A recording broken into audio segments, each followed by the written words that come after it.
que é o Web3, né? Quando a gente fala de Web3, a gente está falando de uma terceira geração da internet. Será que a gente já está nessa?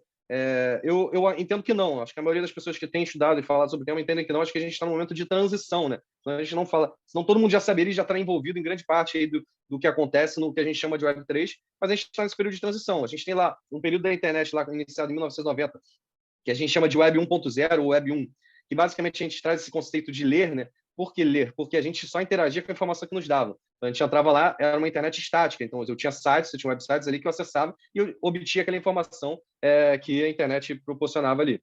Diferente da Web 2, né? Que a gente fala aí da ideia de ler e escrever. Por quê? Eu me torno um produtor de conteúdo, né? A gente tem ali as plataformas, é uma época de plataformização, então a gente tem Facebook, a gente tem Instagram, a gente tem Airbnb, a gente tem produção de conteúdo próprio, né? Então eu boto meu imóvel para alugar no Airbnb, eu faço conteúdo no Facebook, eu produzo conteúdo para o LinkedIn, eu leio o conteúdo que é produzido por outra pessoa, interajo com novas pessoas. Então a gente tem uma internet mais interativa, onde as partes ali tanto leem quanto escrevem, né? Se a gente pensar numa analogia assim, dessa forma.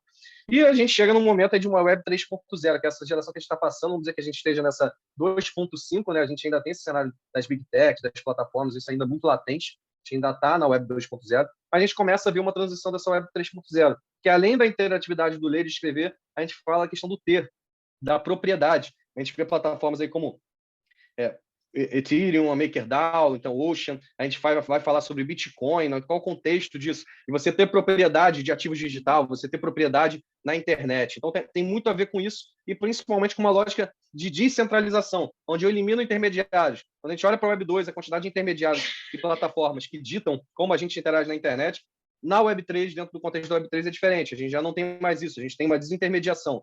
Cada vez mais, a gente tem relações pessoas para pessoas. E essas relações acontecem num contexto mais descentralizado, sem autoridades centrais para regular isso tudo. E a gente vai ver mais sobre isso daqui a pouco.